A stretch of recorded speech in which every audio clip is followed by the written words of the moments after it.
Ikaw na pala ang may-ari ng damdamin na minamahal ko. Pakisabi na lang na huwag na mag-alala, ay okay lang ako. Sabi nga ng iba,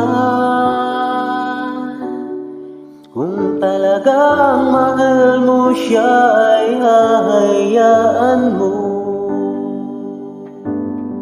Hahayaan mo na mamaala. Hahayaan mo na lumisan.